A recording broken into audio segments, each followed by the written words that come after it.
our greatest gift I can give to my kids is the gift of knowledge, the gift of health.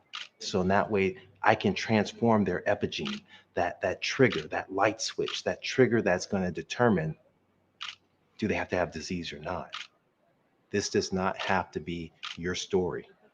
And it's not to tell you that you're going to live forever, that there's never going to be an end. There's a beginning and an end. But the question is, how are those final chapters going to be written in your book?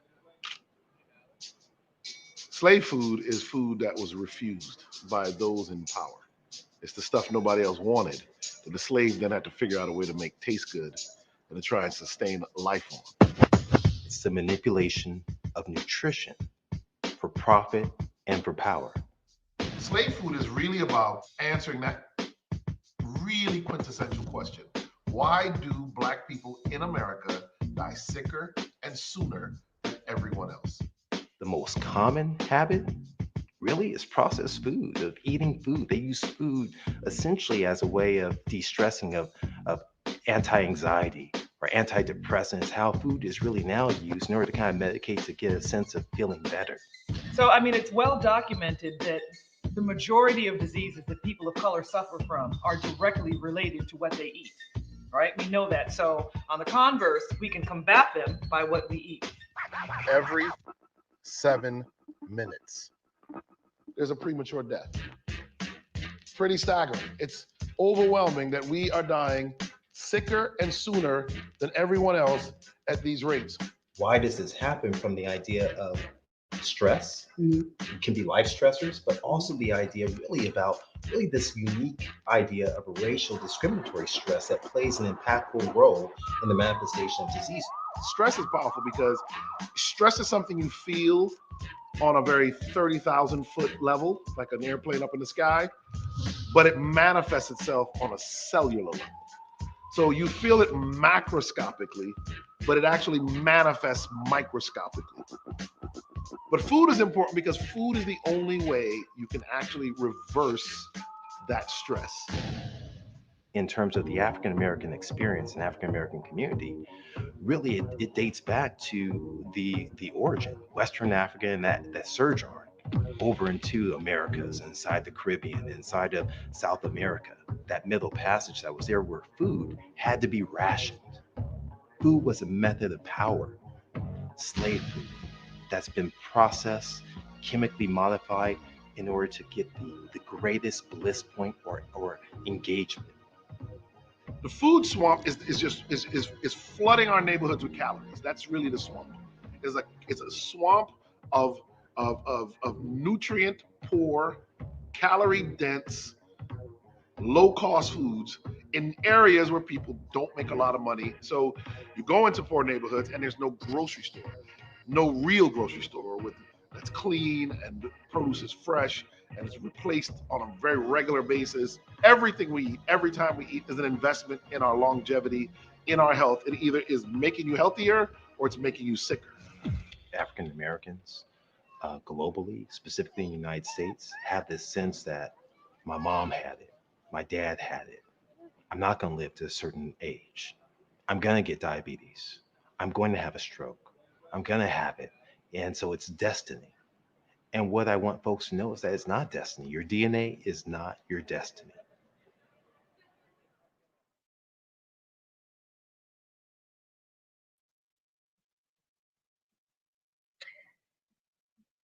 Good evening, and welcome to this week's edition of the Slave Food Discussion.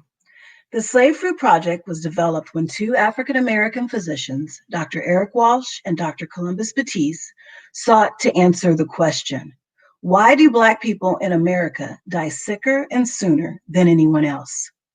Through the lens of wonderment, which is seeing the unfamiliar in the familiar, Dr. Walsh and Dr. Batiste provide an aerial view of the role of stress, racial discrimination, and nutritional stress play in the development of stark health disparities. Dr. Columbus Batiste is a board-certified cardiologist and chief of cardiology in Southern California. Dr. Batiste's mission is to share information so that each one can teach one about the benefits of plant-based nutrition, daily exercise, and stress reduction. This mission has led to the formation of a nonprofit organization called the Healthy Heart Nation, which provides education through lectures, newsletters, social, and digital media. Dr. Eric Walsh was born in Hartford, Connecticut. He is a graduate of the University of Miami School of Medicine, Loma Linda University School of Public Health, where he received his master's and doctorate in public health. Dr. Walsh has embarked on his own plant-based journey and as a result has lost more than 70 pounds by adopting this lifestyle. Dr. Walsh has committed his life to speaking around the globe through his preaching and healing ministry. This week, the Slave Food team discusses breaking the chains of disease with two very special guests. Dr. Shurney is the president of the American College of Lifestyle Medicine. He is also chief medical officer and senior vice president of clinical affairs for Zipango, a San Francisco-based digital health and wellness company that focuses on enabling healthy eating. Healthy eating made simple. He is the former chief medical director, executive director for global health benefits and corporate wellness for Cummings Inc. Prior to Cummings, Dr. Shurney was chief medical officer of the Employee Health Plan for Vanderbilt University and Medical Center, and held joint faculty appointments as assistant clinical professor, Division of Internal Medicine and Public Health, and adjunct faculty, Owens Graduate School of Management. Other positions that Dr. Shurney has held includes senior health policy strategist, government affairs for the biopharmaceutical company Amgen Inc., and chief medical officer for Blue Cross Blue Shield of Michigan. Additionally, he serves as chair of the Tennessee Diabetes Prevention Health Improvement Board, appointed by Governor Breeden, and was chair of the Business Strategy Committee for the Center of Disease Control and Prevention, CDC, National Diabetes Education Program, NDEP. Dr. Shurney, if he wasn't busy enough, also co-authored a book, Integrating Wellness into Your Disease Management Program. A graduate of Loma Linda University and Howard University College of Medicine, Dr. Shurney is board certified in both preventative medicine and lifestyle medicine. Dr. Ricardo Whyte was born in the Republic of Panama and grew up in Bedford, Brooklyn, New York. Dr. Whyte is a graduate of Atlantic Union College with a Bachelor of Science in Biochemistry, cum laude. He then earned his medical doctorate from the University of Connecticut School of Medicine. Dr. Whyte completes his psychiatric residence at Loma Linda University School of Medicine. Dr. Whyte went on to complete an addiction psychiatry fellowship at the University of California, Los Angeles. Dr. Whyte is now on faculty at Loma Linda University as an assistant professor, and he is the medical director of psychiatric services at Community Hospital in San Bernardino. He achieved double board certification in adolescent and adult psychiatry, as well as addiction psychiatry. Have a great show. Thank you. Thank you. Wow. Jim, Eric, it's good to see you. Good to see you as well. All right. Dr. Shurney, Dr. Whyte, welcome. Welcome. It's a pleasure to have both of you here today. Thank you. How you guys doing? Thank you. It's great to be here. Yeah. I mean, I'm humbled for Dr. Whyte. I'm thinking maybe he's already psychoanalyzing me. And Dr. Shurney, I mean, man, your CV is incredible with all the things that you've done. So it's definitely going to be a pleasure. It's a good show that we're going to have today. Just to recap for those of you who haven't, we have all of our slave food series that's located on YouTube on Slave Food Project. So definitely take a look. But what the Slave Food Project is this is really a project of passion. It's a project to bring to light the question that's plaguing America, which is why do we die sicker and sooner? And although we know as Americans, we die sicker and sooner compared to other industrialized countries, within the confines of America, African Americans die sicker and sooner than other races at astronomical rates. And that's what this discussion is about. It's looking at not only the level of of stress that all of us face, but also the impact of discrimination. We've walked you through each of these episodes. And one of the things that we do is we bring you into weaponizing nutrition. And through weaponizing nutrition, we discuss how the foods that we eat lead to addiction. The foods that we eat lead to disease that occurs. And our last segment, we gave you a message of hope. And this is also a message of hope, that there is power, that we can break the chains of disease by adopting lifestyle habits and foods that can unleash us. So that's what this message is about. And so as we get going, first thing I want to know is, Dr. Whyte, what's your favorite fruit? I'm Jamaican, brother. You should know that. Mango, baby. All right. I'm by way of Panama. I'm Panamanian, but my ancestors are Jamaican, so I love a good mango. Oh, that's good stuff. Dr. Shurney, how about you? You know, he stole mine as well. I love mango. And, I love the Asian mangoes where you cut it in little squares, then you open it up like this and it just all pops out at you. That's what I like. Oh, that's good stuff. Good stuff. That's definitely. Dr. Walsh, what's the last fruit that you had? This morning I had a bunch of fruits. Probably the one I loved the most was some really dark New England cherries that were really amazing. No, that's good stuff. Well, let's get the conversation going. You know, we have a psychiatrist here, and so we're going to jump off first with really the mental and the mindset, really. So, Dr. Whyte, tell us, what is addiction and how is addiction diagnosed, and give us a sense of it. Is food really addictive? Well said. So I like to speak in ways where it's very available to your audience. So when we're talking about addictions, from a lay perspective, you want to know that there are two components to an addiction. The first component is compulsion.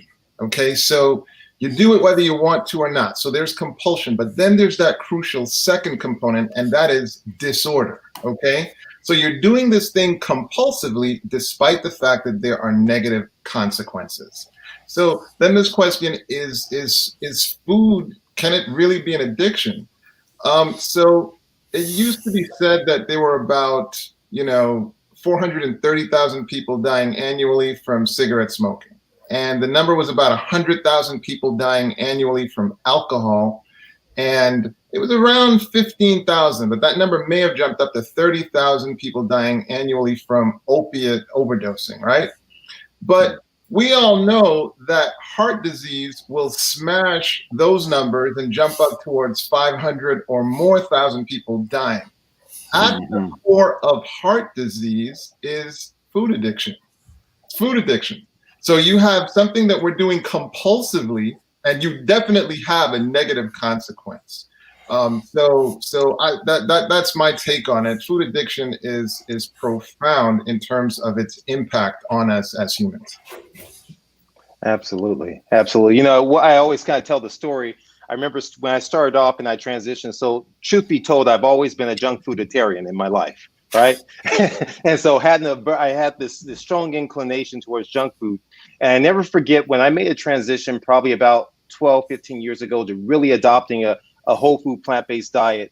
And I was at the grocery store and I was sitting there, and I think Dr. Shurney, we talked about this. I was at the grocery store, I had all these vegetables and fruits on the conveyor belt, and the clerk was just looking at me and he said, "Man, you're the healthiest person." And at the last moment, I grabbed that candy bar and I put it on the conveyor belt, and he said, "You're just like me. Mercy. You're just like the rest of us." And despite my efforts to change and transform my life, I still was subject to this temptation, this desire, despite understanding the negative connotations. Dr. Shurney, speak to addiction in your practice. Speak to the level of food and what happens there. Well, it certainly is. It certainly is an addiction, and I have to relate to your story. I suffered the same way, and I used to, and I still do sometimes. I allow myself cheat days. So once a week, I used to watch Netflix on a Sunday afternoon with my wife, and that was sort of my cheat time. And so even at Cummins, I would go around the company and we would talk about eating healthy. And people said, "But Dr. Shurney, I just can't do this." Well, I said, well, don't commit necessarily to doing everything all at once. Take little baby steps and get there. And if you have to have a cheat day, have a cheat day. but then make sure that it's only on that day, and then you get back to doing the good things that you want to do. And not that anyone should smoke, but one cigarette isn't going to kill you, right? It's the cigarette every day, 20 times a day, or whatever the case may be, that's going to do it. And so, there are these little baby steps that I think that we can take to get people going in the right direction. And we have to make things so that people feel that they can be successful. There's a guy out of Stanford by the name of BJ Fogg. Perhaps you are familiar with him. And he talks about how do you trigger or motivate somebody to start an activity. Well, one of the things is they have to feel that they have a reasonable, ability to succeed. And so sometime if we allow people these little baby steps, we can actually get them moving. But going back to another part of your question, one of the things that I work with on a day-to-day basis is really trying to get people to eat correctly. And one of the things I'll say is that it is addiction, but it's also that we have all of these enablers. We have these things that make it so easy for an addictive person to fall off the wagon, so to speak. If you're addicted to tobacco, there are a lot of things that kind of help you. You can't smoke, in this area. You can't smoke on the job. You can't smoke in an Uber. But with food, it's different. It's everywhere. And we have these enablers that actually lower the price of the addictive food. And we have people dangling it and showing it to you on TV, and it's like taking an alcoholic and having them work inside a bar. That's not going to work. I mean, it's just too hard. And so that's what we're up against. And so I spend a lot of my time trying to knock down the barriers and trying to fortify people to withstand all of this temptation in their lives. So I think that's why this is such a difficult issue, dealing with an addiction, are all the enablers. Go ahead, Ricardo. Well, it's interesting that with each addiction, you get different nuances. Like with gamblers, there's this tremendous shame because they're looking at the alcoholics where, we understand alcohol is a disease. So there's some sympathy for alcoholism, but with gambling, it's like, how could you do that? Food addiction is unique in that a person can get loaded in front of you and you can't say a thing. You can't say a thing. I mean, imagine someone addicted with heroin shooting up right in front of you. Like, you could call a fire alarm. Hey guys, we got a problem here. With food addiction, you can't say a thing. There is so much protection around a person's food choices. And then on the other end, there is so much pressure to get loaded. You have a mother saying, are you sick? No, eat up, clean your plate, So not only is it protected, but then there's also pressure to actually do it. So you're dealing with some elements that make it a significant challenge. So I want to color in a little texture too, because one of the things we do know about food and food addiction is food isn't supposed to be addicting. So in its whole form, you're not going to sit down. If I cut up a batch of apples, most people don't eat enough apples. They start feeling full. They stop.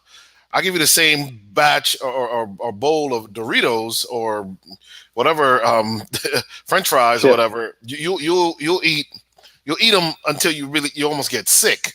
Many people. You add in that you're watching television and your brain goes into kind of a deep REM state, not REM state, but into one of the alpha waves or whatever it is. You even stop thinking about it even more. And then, as you said, Dr. Shurney, you throw an advertisement, and it makes it even worse. I remember when I was doing my addiction medicine, I did a preventive medicine residency at Loma Linda, and in the addiction medicine component at the VA, we learned a whole lot of stuff. And one of the things I remember them telling us is, if you're dealing with someone who's addicted to heroin, and they just drive by the corner where they used to shoot up, the brain begins to release dopamine, just driving past the corner. So imagine every time that chain restaurant commercial comes on television and that cheese sauce is being poured over the meat. And I mean, you automatically, the brain starts to release the reward pathway, I should say, is primed like a carburetor, ready to go even if the food isn't in front of you. This is, this is a very challenging thing to face, because all foods aren't, there's addiction scale they've tested. Pizza, and almost everything I've ever read, is the most addicting of all foods. And that is because it's a combination of what they call in the food industry, as we learned a few weeks back when we had our food scientist on, the trinity, the holy trinity of the food industry is salt, sugar, and fat. And I was reading today and found that actually there is a fourth component, caffeine. And that caffeine is added to meals because it actually is a truly, now this is a chemical addiction more akin to cocaine or one of the chemical addiction properties than to some of the food addiction properties. So I think we want to start by letting everyone listening in understand this is a major problem. Willpower, simply saying, listen, I'm going to have willpower and grit and I'll get over this, is often not going to be enough. There's some people who will just put down a pack of cigarettes a day after 10 years, say, I'm not smoking anymore, and walk away. But most people aren't going to do that, and that's why this episode is so important. We want to talk through, how do you come out of addictive behavior, especially when it comes to food. Some would argue, Dr. Shurney, when you say, on a Sunday afternoon, you can have a cheat day. There are other folk that say, I can't cheat. Because if I have one donut, it's like a cigarette smoker having given up smoking after 30 years, going back and having one cigarette. That one donut would trigger me, and me and Duncan would be friends all week that next week. So, absolutely. So that's one of the things to look at. I understand that. And isn't it true, and maybe Dr. Whyte can say something along these lines, but those foods that you mentioned, or those types of ingredients, the fat, the salt, the sugar, those actually excite areas of the brain, and we can track that on functional brain scans, I believe. Absolutely. So it's absolutely, it's not just a myth. We can document it. Yeah. Well, the interesting thing is, when you look at the physiology, like how it is that we were supposed to eat, because we're hungry. Well, the advantage there is, if you eat to satisfy hunger, you only need this much, okay? But if, on the other hand, the reason you're eating is uncoupled, okay, it's disconnected from hunger, but instead is connected to things like emotions, okay? Now you're gonna eat this much, okay? That's right. So you talked about this trinity of salt, fat, and sugar, and what some of the research has shown is, it's a formula that magnifies the release of endogenous opiates. So here it is, if you were eating emotionally, here you have endogenous opiates, and what is it that opiates do? Opiates reduce pain, and physical pain, and they help with emotional pain. So it's a wonder why we have such an epidemic with opiates today, when you have a nation that is experiencing so much physical pain compounded with emotional pain. And so you imagine food that's designed to maximize the release of endogenous opiates and how massively appealing it's going to be. But it's important to see that the physiology of eating, it was supposed to be driven by hunger. Hunger gets satisfied pretty quickly. But if you're eating for emotional reasons, that's when you're going to eat a lot more. Man, that was so. Go ahead, Dr. Shurney. No, I was just going to say, and that's probably why we eat both when we're sad as well as when we're happy. Just like cigarette smokers, yeah. Exactly. I was going to throw in one quick thing, and that is, I was reading a study once that said that one of the reasons comfort foods are so big in the United States is because of the stress levels. And what they found is that when someone eats a load of sugar, it actually turns down the cortisol levels. It actually feels like a stress reliever. And you add fat, and it's probably even compounded. And then what was fascinating is, when you take someone who eats, if you take someone and give them naloxone or naltrexone and block the opiate receptors, they actually eat less sugar and fat. Crazy. So literally, you can use a treatment unrelated to food, and it actually works, in a sense, in the food world, to show you the addictive nature of especially these Franken foods, these highly processed design foods, which we learned from the food scientists. This isn't an accident. These foods are designed to do this for profit. And that's the real key thing. Well, one of the things that you said, Ricardo, is you spoke about really the emotions that go into it. And when you look at it from the standpoint when we're kids, what happens? We're rewarded when we do well with a sugary substance. When we're sad, what happens when we're sad? Well, we're rewarded again with some sugary substance. What happens when we celebrate a birthday? We're rewarded with a sugary substance. And so we build this into our network, our mindset. And so what I speak a lot to folks is about what is your why? What's happening with this cue and reward kind of cycle that's there? The cue reward response. What's really going on with you in that moment that's driving you to that action, and what are you really trying to achieve? And so speak to that a little bit more about this layered. It's like an archaeologist. There's layers to it of why people do what they do. Well, Eric was talking about how, like with the heroin addict, if they very much drive by the location, it triggers a priming dose of dopamine in the reward pathway, right? And that's not the gush of the dopamine release that's going to happen when they actually consume the substance. It's a primer, though. One of the powerful roles of dopamine is focus. Okay, so now focus has been triggered to where now you're not hearing anything anymore. You're focused on actually getting that thing, right? So it's enough to prime you. Well, those were external triggers of that primer. But there are internal triggers, because even your very thoughts can trigger that priming release of opiates, of endogenous opiates, and so now of dopamine in that reward pathway. So now you're thinking, oh man, I'm so in the mood for that McDonald's French fry, and boom, you start thinking about it, and it's like it's a guarantee you're going to follow through and get that particular thing. So I think it is so critical to unravel the layers that are going into and supporting, food addiction. Yeah.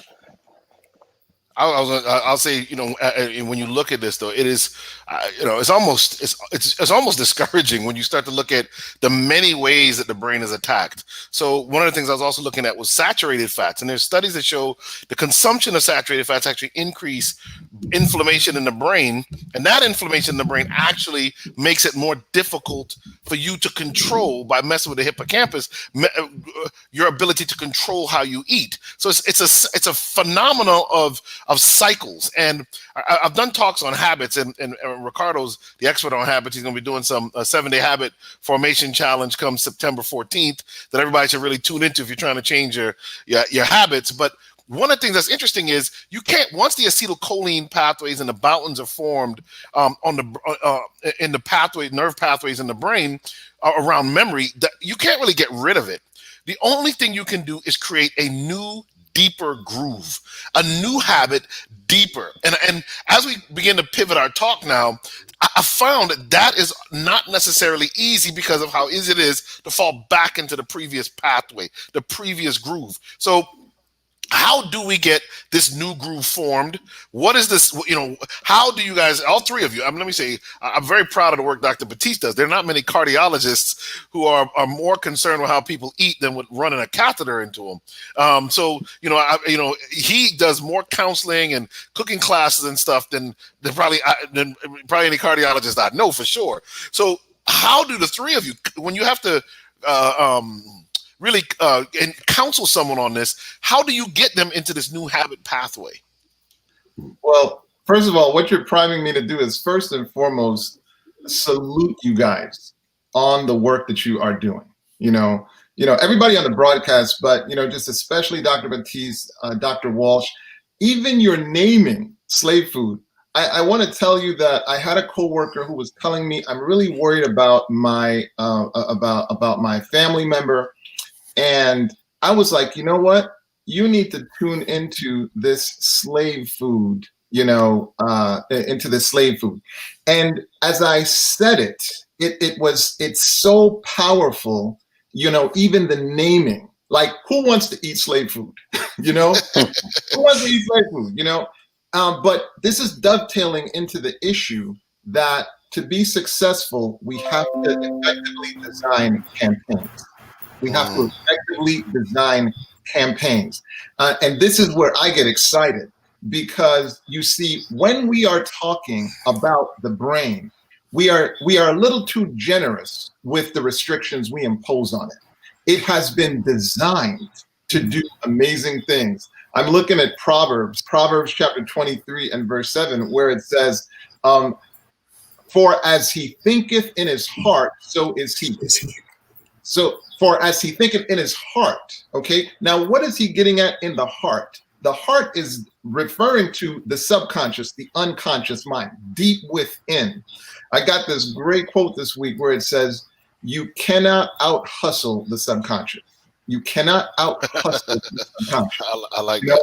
It will work for you or against you, but you will not out-hustle it. And so what we have to do in these campaigns is you have to pour into the mind until it drips down to the level of the subconscious. Then it starts to do the work for you. And we're not doomed. We're not doomed to the current experience. Powerful. When you're talking about one neuron that has up to 10,000 to 250,000 connections, I want you to think about how many people do you know? You know, maybe you know what, 1,000 people. Imagine 1,000 people trying to shake your hands at once. No, one neuron having 10,000 to 250,000 connections. We are talking about an organ that is networked to a degree we don't even understand. We need to be more humble when we try to impose restrictions on that organ. As think, so you are. So one of the things that we need to spend more time doing is we need to be priming our brain so that it works for us. You cannot out-hustle the subconscious. But right now, our subconscious is a little too unruly.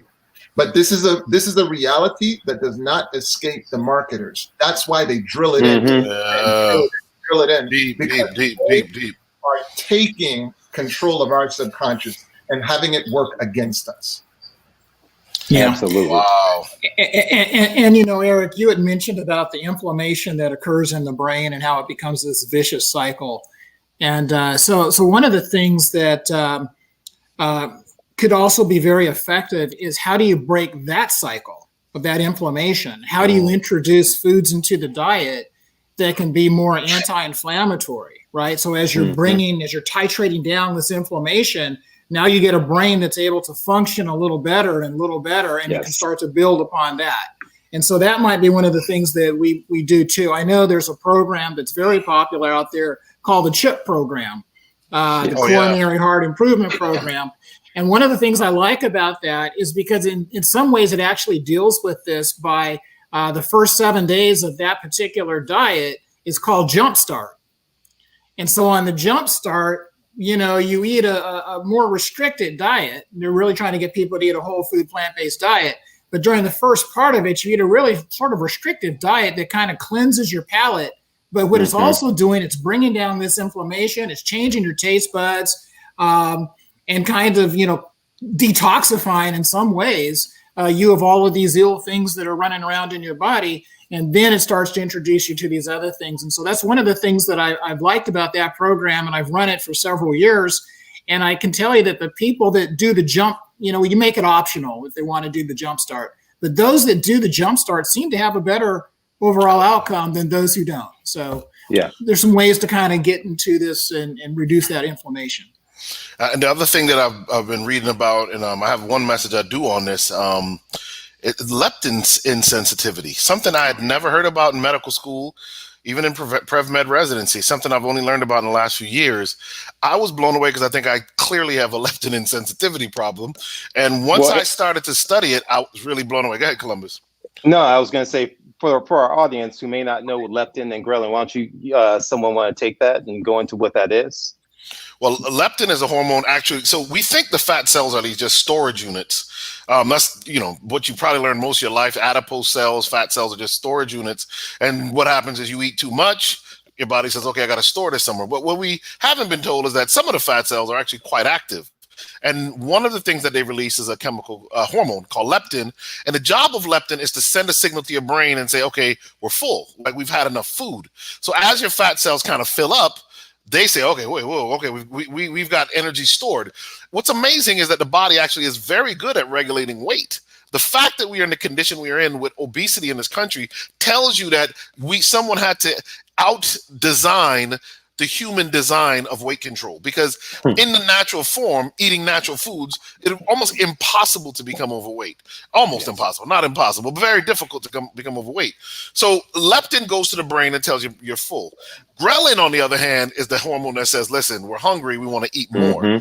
Here's where it gets tricky. So when you eat a big processed meal from a fast food joint full of fat, sugar, salt, your sugar, just drinking the soda, the Kool-Aid, whatever it is, even as it's going down your esophagus, some of it is actually being absorbed into your bloodstream. So you get this massive sugar rush.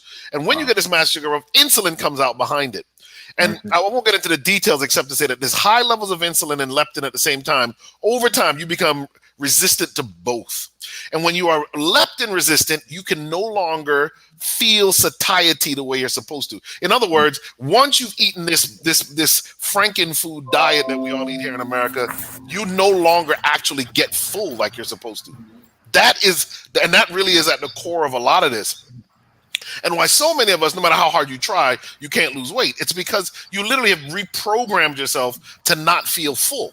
And so you can just eat and eat and eat and eat. Even when your stretch receptors are telling you you're full, the leptin in the brain is not working the way it's supposed to work in the hypothalamus. And so this is a crazy thing, but we've got to learn how to change that. And part of that is to change the way we eat to bring down our insulin levels so that we don't have the leptin resistant, which we can talk about more, and maybe even have to have a whole nother show on. But that is one of the things that we don't talk about enough. Okay, good. Go ahead, Dr. Shurney.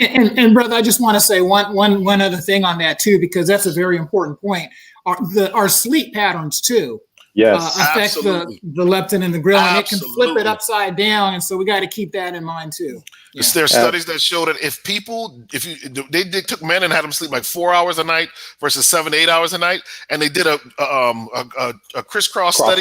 crossover study, and what they found is that whoever slept the least ate the most calories the next day, and no matter how you mixed it up. And again, in a world when we're always on screens and seeing the blue screens, we're always busy. Someone like the four of us who have so many responsibilities, and you get home and you're trying to be a family person, it's hard to really sometimes stop and let your brain turn off and get the sleep you're supposed to get. So great point. If you're going to break food addiction, probably one of the non-kitchen, non-food related ways you can do it is to simply begin by getting enough sleep.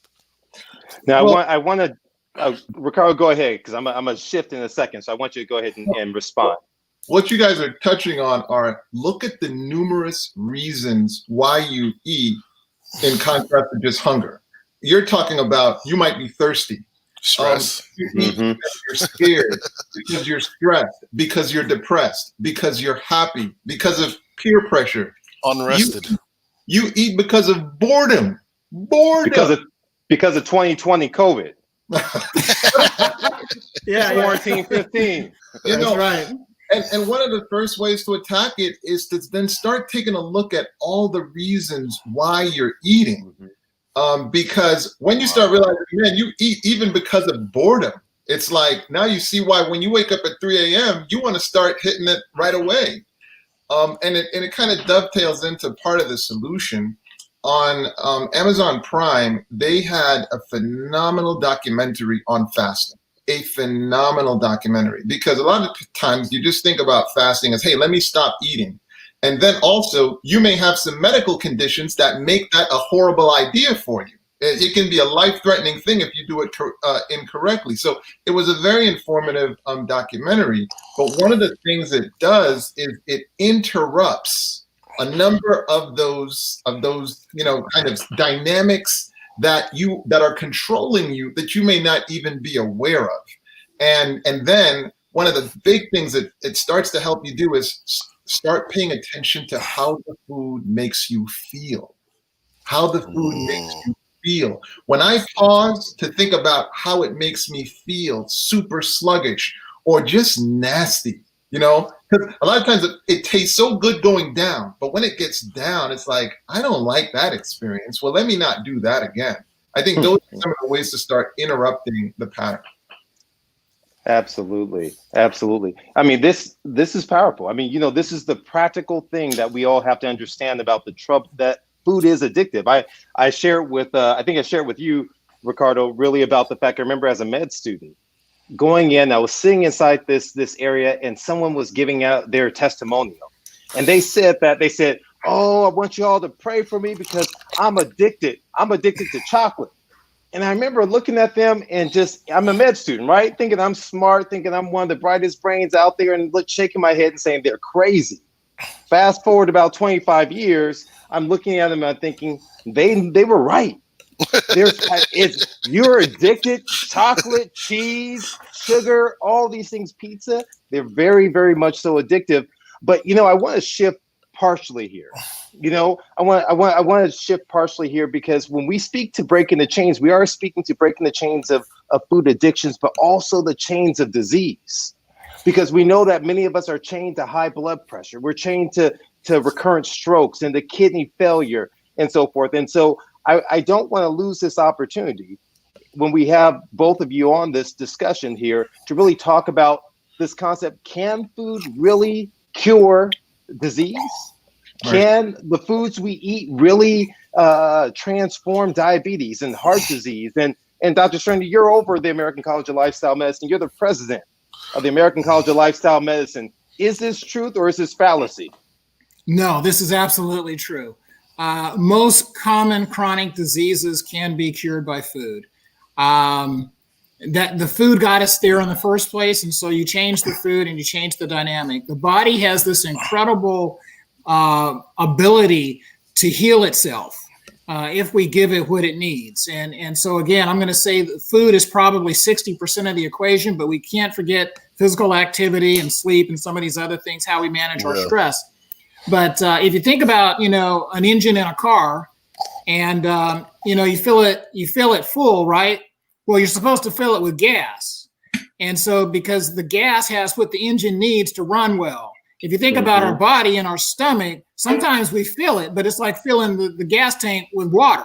So it's full, but it doesn't have what it needs to run well. In fact, the water's going to tear it down and mess it up.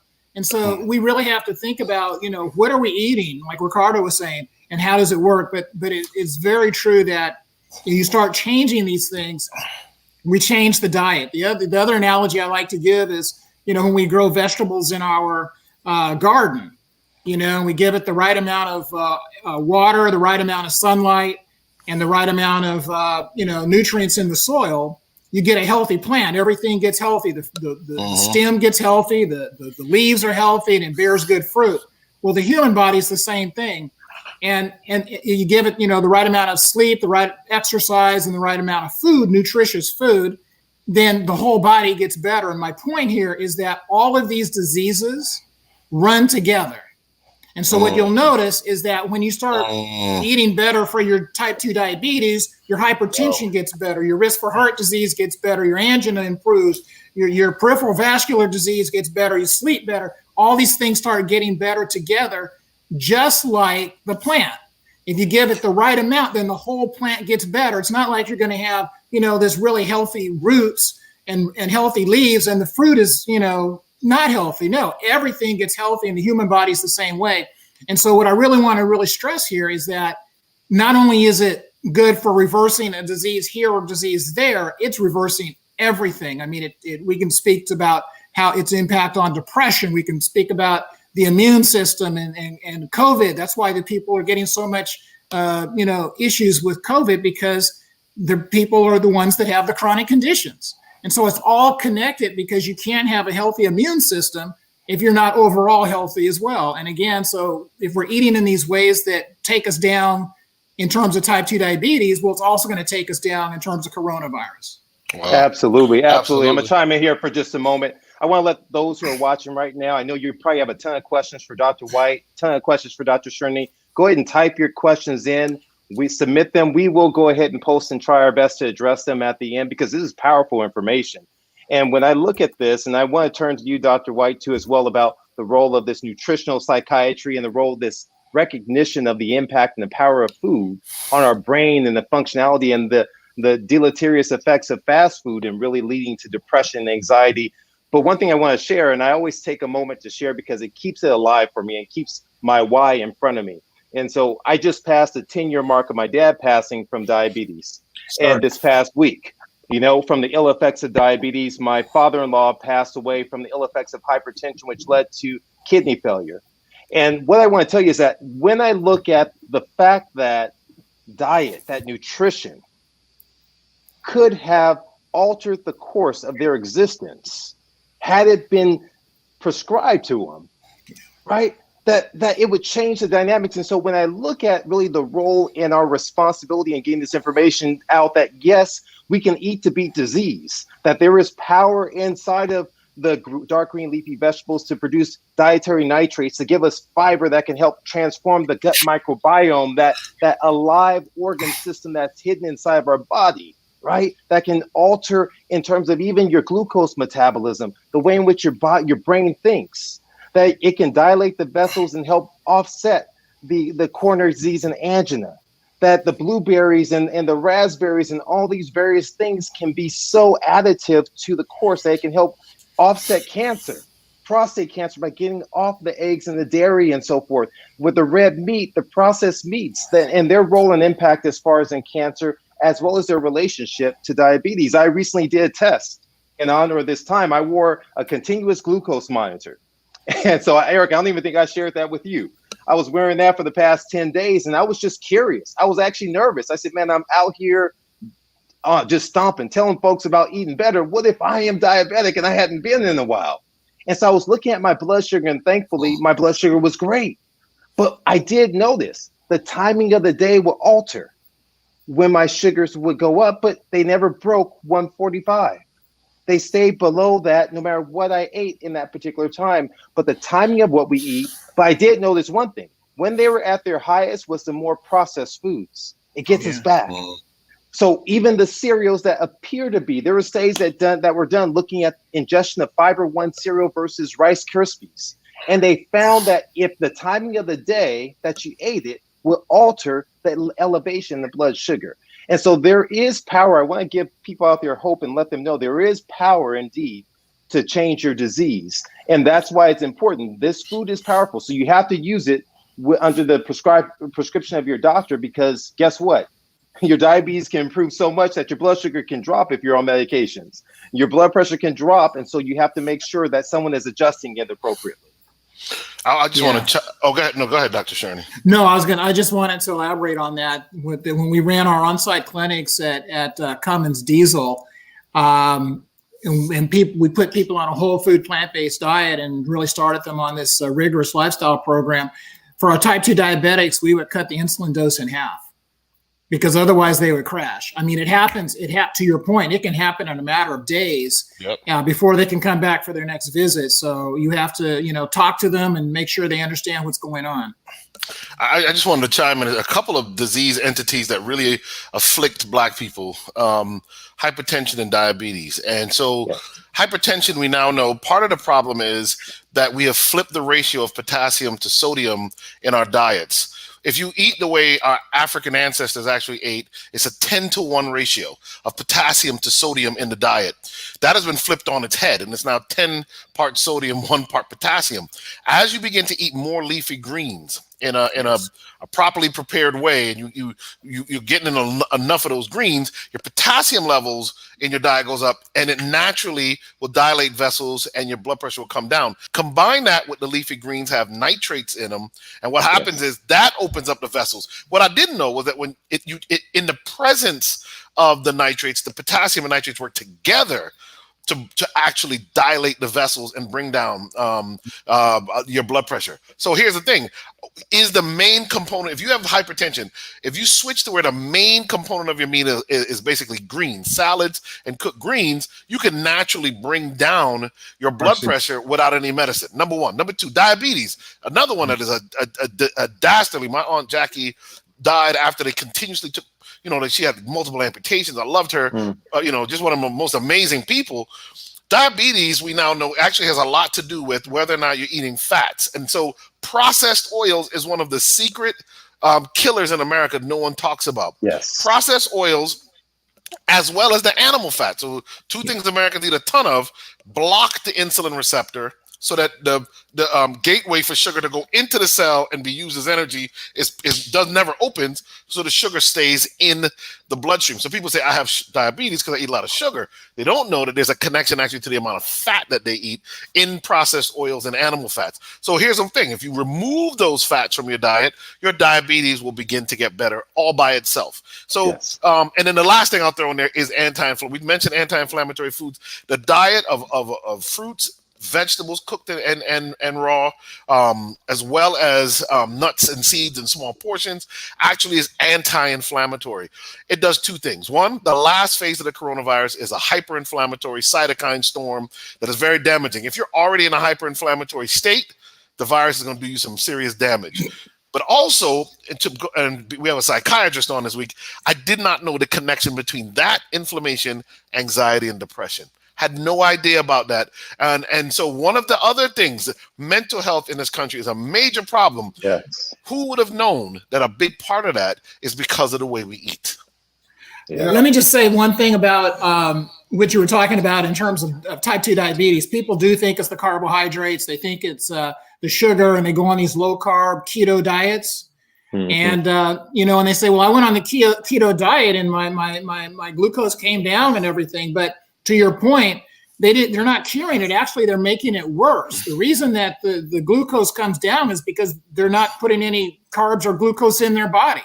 It's kind of like a sink that the sink is stopped up, right? So you can either unplug the sink so that the water can go through, or you can just not put any water in the sink, even though it's plugged up. And then you say, look, I cured something, but you haven't. You just you don't put any water in there. Love that. Good analogy. Absolutely. 2 points. First and foremost, it's important that we attune to our bodies, because when we consume something, the feedback is immediate. Okay? You consume this meal, and then you go to the bathroom, and you have to come out and warn everybody, no, don't go in there. Don't go in there. That's feedback. That's feedback, because when you eat a nice, nutritious meal, it's different. Face breaking out, not being able to think well, being more prone to depression. But there's another canary in the landmine that you guys are probably aware of. A diet that's deleterious, that's harmful to your health, one of the things that also impacts is sexual performance. Okay, Columbus would be the first to talk to us about the fact that a lot of times heart disease shows up as impotence. Absolutely. Okay, and so, like, who wants to shorten their sexual lifespan? Who wants to shorten that? And so one of the first steps is we need to be sensitive to the feedback that our body is giving us about how it is we're eating and the decisions we're making about the foods that we eat. I'd like to make a second point, though. Just about each of us here so far has talked about a relative that has been taken prematurely. I've been in the company of a lot of great people, and hands down, the greatest man I ever knew was my grandfather. My father was not in my life. And for a lot of the African-American experience, it's those grandparents that salvage the experience. My grandfather was taken from us at the age of 60. What it highlights is there is a wealth transfer that is not taking place. I want you to think about an additional 20 to 30 years with a patriarch. He taught me about my spirituality. He, in the little time that I was with him, he taught me how a man should behave. He was in the jungles of Panama, but this man, he conducted himself like an engineer. Everything was about intelligence. And each and every one of us can talk about family members that disease is stealing from us, and there's a wealth transfer that's not taking place. And I say that to say we need to start campaigning to make the types of decisions that rescue and preserve that wealth transfer, because death is not inevitable. Premature death is not inevitable. We can curb that with the decisions we make about the foods that we eat, and we're getting feedback from the choices we're making. We need to pay attention to them. One of the things real quick, and I know we're coming up on some time, but I want to use that impotence as a motivator. Yes. You know, one of the ways, you know, again, I've worked with middle-aged men and they eat meat and potatoes and they don't want to eat a so-called sissy diet. But you start talking about impotence and you get their attention pretty quickly. You know, they won't listen to you on diabetes and all that, but you start talking about impotence and that's a motivator and it can happen pretty quickly. And so, you know, whatever we need to do to kind of get people's attention, that's okay. That's one of the things we seldom talk about, but could be such a powerful motivator for many of us. Yeah. Yeah. I'll never forget. I was trying to convince two people to go ahead and make a transformation. And I'm giving them all this verbiage. I'm going in hard. I'm throwing out everything, every angle, every analogy. I'm like in a boxing match. And finally I pulled out just something deep down and I just said, listen, do you like having fun with your wife? It's like, well, yeah. I said, if you want to keep having fun with your wife or whomever, then you need to do this. They're like, really? I said, yes, I'm going to tell you. This is the way. This is the truth. I'm trying to give you the truth right now. They're like, I'm all in, Doc. Whatever you got, I'm in like Flynn. I will do it. And so that's the reality. That's the reality. Is that, listen, we have to hit people and let them know, once again, what's important to you. Because like you said, Ricardo, it's not about lifespan. It's about health span. About living enjoyably as much as possible. And that is one of the things in life that people enjoy, right? Is their performance. That's one of the few things that probably actually naturally releases more dopamine than food does. So I mean, so you think about it, you're using one form of dopamine stimulation to replace an even better one, and that may be why people respond. That's right. Can you guys speak to the stats that are showing you can reverse the cardiovascular plaque with good fiber diets? Can you speak to that by any chance? Yeah, I mean, it's powerful in terms of the information that's out there. It's growing. So a lot of times we get caught up over the issue of saying, do I have complete resolution of a blockage inside the artery itself or not? What matters most is the flow in the vessel, just like your pipe. If the pipe is flowing freely of water, that's all you care about. You don't care if there's still some residual mild plaque that's there. And so the situation is that all you need to do is not have massive reduction. You need to have just a fractional reduction, has magnitudes of benefit that's there, decreasing the lipid core. And so there's studies that have shown that this inner lining called the endothelium is like the Superman of the cells, of the vessels. It lines from the head to the toes, the rooty to the tootie. And so when you strengthen and embolden this thing called the endothelium, now you restore the vasoreactivity in the vessels, allowing it to expand and to constrict appropriately, stabilizing it to prevent plaque from invading it. And that's really where you get the benefit that's there. Now, and so when you augment that with your activity, that now you increase your collateral vessels, right? And you increase the functionality of the heart. And then you get your sleep to drop the stress hormones down and the cortisol levels there. Man, you're just adding. You're like saying, you know what? Let me get extra credit. Wow. Extra credit from this. Let me get extra credit here and extra credit there to improve my performance and allow me to do as well as possible. Well, it's powerful. I've seen it. And then when you connect that to you're present to walk the daughter down the aisle versus not being present to walk the daughter down the aisle.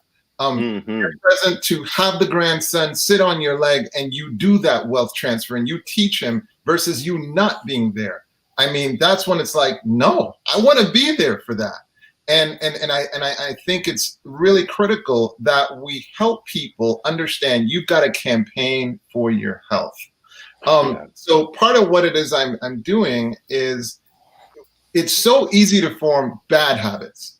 And a lot of times it's hard to find good habits, to form good habits. And the reason is so often we say, okay, I'm going to start going to the gym. You bump into this trainer who should be nicknamed like Darth Vader. They work out parts of you that you didn't even know existed. You go home if you can make it home, and you subconsciously tell yourself, never again. Okay, never again. And if we formed bad habits that way, we would never form bad habits. But we know to form a habit, you start off light. You start off light. And what they say is the chains of habit start so light they can't be noticed until they're so heavy they can't be broken. That's how you effectively form. Wow, that's deep. That's deep. So light, it can't be noticed until it's so heavy it can't be broken. But a good habit works that way too. You start off nice and light, until it's a routine that you're addicted to. But this time it's a positive habit. And so what I'm all about is really helping people effectively form positive habits. Absolutely. Well, it's that, and it's also changing the environment to the extent that you can. If you think about the blue zones, those individuals, they're not, trying to figure out how to go to the gym. It's just something that they built into their lifestyle. They walk more, they ride bicycles more. Yeah. Europe the same way. And so if we can identify in our environment the things that cause us to not live healthy and start to change those, then it becomes a lighter lift, Ricardo, as you're saying. So we couple those things together.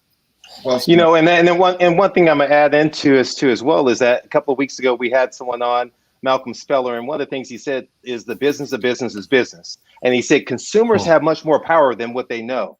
He said, because guess what happens? If we demand something, the businesses will have to conform to us. We have to, that's what this is about. That's really what slave food is about, is transforming and creating blue zones around areas, creating brown blue zones, creating black blue zones, creating yellow blue zones inside areas that indigenously are suffering tremendously, and letting them know that, listen, you can build up, and we demand to have walkways that are in greeneries. We demand to have health promoting foods that are available. There was an interesting study that was done, I mentioned this about a week or two ago, that what they did is they took a campaign. They had all of these special strategists, advertisers come in and create a campaign behind broccoli.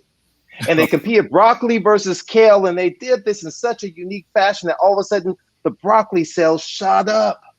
They shot up inside the inner cities from the billboards and the advertisements that are there. And there's so much power. And we've spoken about this from television, from the influence of our subconscious that we can't outrun, our subconscious that's there on a regular basis. And they've mastered, they meaning big business, has mastered the art of attacking our subconscious and planting seeds of disease that take form later on in life. I think it was during World War II when they wanted to send the choice cuts of meat, to those abroad, right? And and so what they did was they turned around and they marketed the extra organs as delicacies, the liver, the this, the that. Okay, and they made it like, the choice cuts. No, you don't want that, And to this day, there's a valuing of liver and these other things when in fact, and it speaks to the brilliance of these marketers, man. They are brilliant. But what do they ultimately do? They are effective at engineering a campaign to control behavior. Absolutely. Very true. Absolutely. So we've got a lot of lively conversations taking place on the chat window on both the streaming and the Facebook. And so a lot of these questions you guys have touched on, but maybe you can elaborate on them a little bit further. And so there was a question on if you could speak to the hereditary factor on how people respond to food. Well, I'll kick it off. Yeah, there is a hereditary factor, but it's very minor. It's very minor.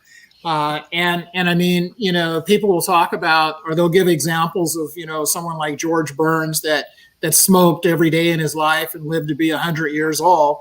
And then they'll give an example of somebody that tried to do things right and they died in their 40s. And of course, you do have these outliers, but you have to look. Anything in life is like a bell-shaped curve. And we have to really look at what's really happening in between. And so one of the things we know is that if we do the kinds of things that we're talking about, we put ourselves in that bell. And, some of us will be outliers, that's for sure, but you never bank on being one of those outliers. The other thing, too, is that we should actually, as part of our campaigns, tell people a couple of things. One is that in our native countries, naturally we live much healthier, we live much longer, we live a full life. We don't live 20 years, in an ICU or in a bed in the hospital. And so we're much healthier. And what changes when we come from, say, where we were born in Panama or wherever, and then come to the United States and start eating this standard American diet? What happens to us? What happens to Japanese women when they came in the 1970s to their breast cancer rates? They went up 500 times. Wow. And that wasn't based on genetics. That was based on changes in their environment and their eating habits. What about identical twin studies where you take monozygous twins that are identical DNA, you separate them at birth, and you follow them and look at them at 50 years old, and some of them have different kinds of cancers, some are obese and some are not. What changed? It wasn't the genes. They were the identical genes.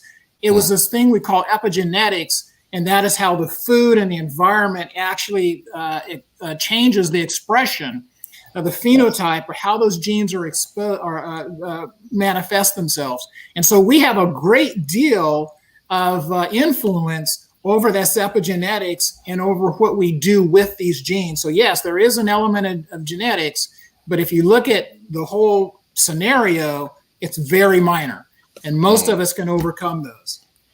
So that's what I would say to that person. That's a great question. We get it all the time. Yeah. And it lies at the heart of motivation. Because if you feel that you're just predestined to have these diseases, then you're never going to engage. Absolutely. Yeah. Another question was, how quickly is the health turnaround when you make these lifestyle changes? Well, it's interesting because this is where I'm really saying, if we can sensitize us to the feedback that our body is giving us, some of the feedback is immediate. You eat one thing and your whole face breaks out. You eat something and you're suddenly very tired. You can't even think straight, and a lot of times this is like you eat a candy bar or something like that.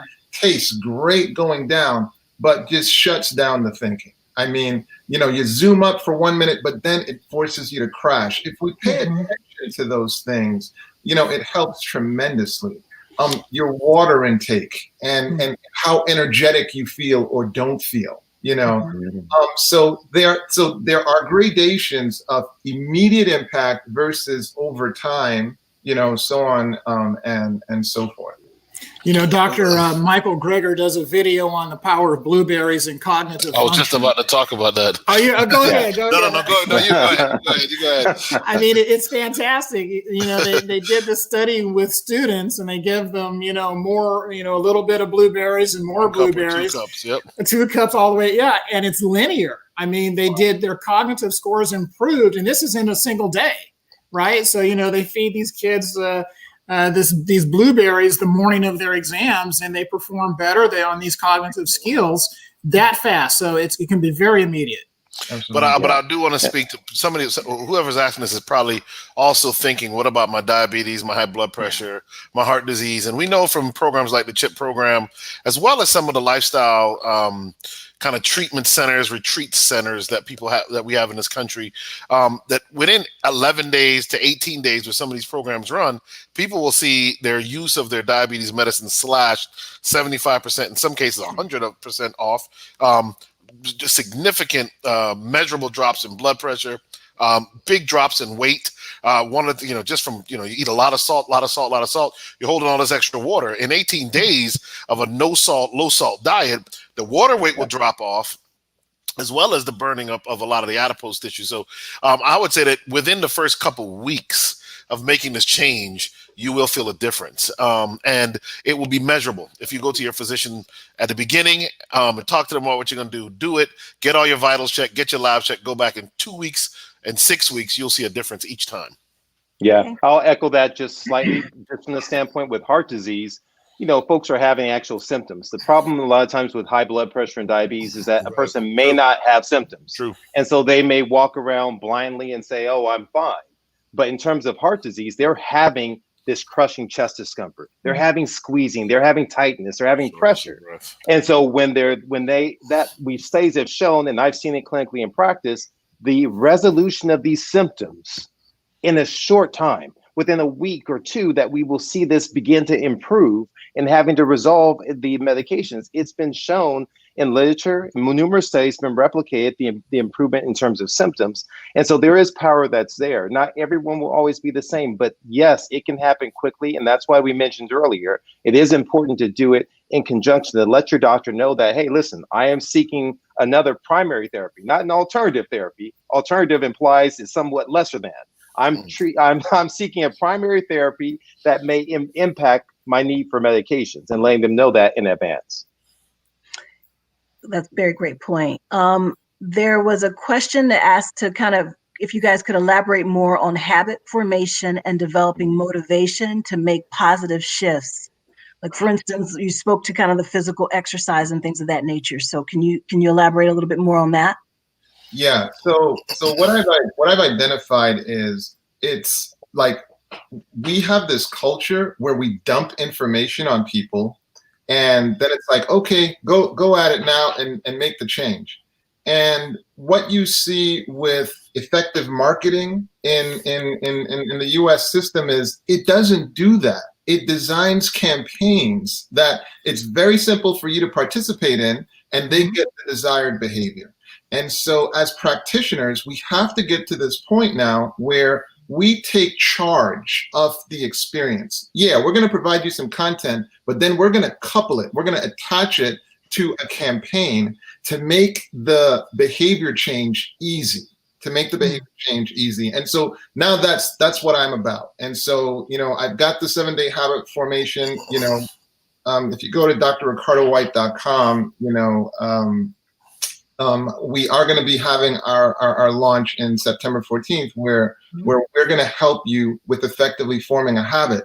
But what I've noticed is with slave food, you guys are doing that as well, because you're saying, hey, there's a simple way for you guys to eat healthier. And I heard Dr. Baptiste before say, hey, we all do bowls, right? Okay, so just you got a layer of rice, and he layered it out, but you made it easy. And so it's all about campaigns where the behavior change is easy, but the impact is extraordinary.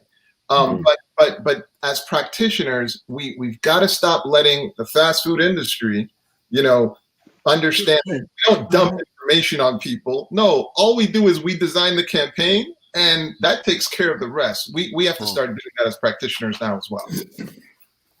But I want on the habit issue, I do want to jump in. Something that Dr. Whyte said earlier is, it starts light.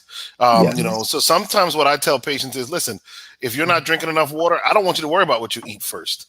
Worry about how much water you drink, how much sleep you get, and doing 10 minutes of walking a day. And then I want you to increase that by 10 minutes a week until you're at 40 minutes a day. And then I'll say, okay, now what I want you to do is just eat an apple. Just eat an apple 30 minutes before your meal. Right. And the studies show that that's going to reduce the amount of food you eat at the meal. And from there, you can begin to build things. So like Ricardo said, start light and layer it, add things in so that people can gain small victories. There's some power with gaining a victory in long-term defeating something so complicated. Absolutely. Like with the exercise thing, so many people jump into an exercise routine and get injured. Yes. So now you're not going to exercise, and that's done. And so what I'm saying is, no, if you show up at the gym, if you just make it a routine to show up, spend 5 minutes and go home, but you make that a habit, you're winning. Because in investing, they talk about compounding. Okay, if you maintain this for a year, look at the impact you're going to have. But if you stop, so that's why you don't have to rush. You don't have to start off trying to lift 500 pounds. No, just a nice walking routine. Just walk with your significant other. Make it easy, especially at the beginning. The goal is just to establish the routine. Then you naturally are going to add, challenge. Will. It's going to happen just gradually. But if you just start trying to be intense, you shut everything down before it's ever been given a chance to bear fruit. Yeah, with exercise, you tire yourself out just thinking about it. But if you only commit to 10 minutes, maybe I can do that. So you're right. Exactly. There was a question about breaking the chains of food addictions, but I feel like you spoke to that, Dr. Whyte, when you just referenced that. So Before I end, I know that you guys had referenced the family members in your family that that you lost prematurely, but just in taking the steps of saying the names of those people, I think that they deserve to be recognized in this moment and their names fully. So if you guys don't mind sharing those names with the audience in terms of who those loved ones are, I think that would be very helpful. My grandfather's name was Zephaniah Matthias Hall. Zephaniah Matthias Hall. Great man, and yeah, he was taken from us too early. Okay. Dr. Batiste? So, oh yes, go ahead. No, Dr. Shurney. Go ahead, please. Dr. Shurney. Dr. Shurney, go ahead. So Gary Bozay, a first cousin, type 2 diabetes, 52 years old. Ardrey Partridge, first cousin, 57 years old, actually 59. Velma Partridge was 57, her mother. And my mother, Juanita Shurney, was 59. All of these were diseases that I was pre or had myself until I changed my lifestyle as well. And now I have no medications. And like like Eric, I lost about 70 pounds and changed my diet. And so again, I had the same gene pool as these loved ones, but it's different for me. Thank you. Dr. Walsh? There's many I could name, but I'll just name my mom, who died prematurely in her mid-50s. I think she was 55, as well as, again, my Aunt Jackie. My mother was Carmen. Her main name was Clark Walsh, and then my Aunt Jackie was a Clark and then a Williamson, and she died at like 53 of diabetes. That was actually quite devastating because she was so young and so much a part of our family. Okay. Yeah. Yeah. And for me, it was my namesake, or I'm his, Columbus Dennis Batiste, the first, my dad. And he was one in which his health span was struck for probably about 25 years before his passing, premature, and just, it was impactful. And Danette, I'll allow you to kind of call the name of yours as well. Okay. James Bryant was my father, who passed away 10 years, the same year that Columbus's dad passed away. But we do want, everyone to remember that this is the reason why we're having these talks, to prevent us from having to say additional names. And so, it's very important for us to personalize this and for people to understand that they do have some control and they do have the ability to affect these outcomes for people in their families, as well as for other people, who are listening. So let's continue to understand that we have that power and do everything we can to prevent it. Okay, we'll turn it over for closing remarks. Thank you. All right. Man, powerful again. This has been a great, phenomenal. You guys are amazing. So, I mean, just the power of the mind, this behavioral, this breaking food addictions. But what we want to do is we want to, besides thanking you, want to give you your last word. And we'll go around the horn and would love to kind of give words of hope and encouragement. What things would you give the audience words of hope for going forward in the future, for breaking the chains and a method they're about? So maybe we'll start with you, Dr. Shurney. Absolutely. And it is a message of hope. And as you break one chain, the chain gets weaker and weaker that's holding you down. And so that's what we have to keep in mind. And so find out where you need to start working and what you want to do. But it is very possible, and it becomes easier and easier as you make progress. And I just want to compliment the both of you on this work that you're doing. There's all this talk about Black Lives Matter, and this is killing us in much, much greater numbers than the police. I mean, it is a bad thing that's going on out there, but this is a campaign, as Ricardo has said, that needs to be told as well. And we need to do something about it. It's about us, and it's for us, and it will benefit us. And so thank you, brothers, for doing this, and more power to you. And I just really salute your effort and the progress that you're making. Thank you. Thank you. I'll start by mentioning that, even when we don't have a huge number of us being killed in the streets that way, the trauma it's just magnificent. Even with one life, and the power of it is it doesn't even just stay in our community. It negatively is impacting all of us, us more so because they actually look like us. So I've heard commentators, and this is to cast no aspersions, Dr. Shurney, but I've heard commentators who they say, no, look at the statistics. It's just a small number of them. Back in slavery times, they only would hurt one, while the whole community looked on because they knew it would condition all of them.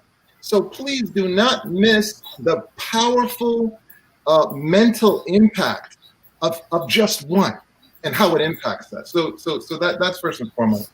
The good news here is you're not doomed to your condition. You're not doomed to your condition. The body was designed to heal itself.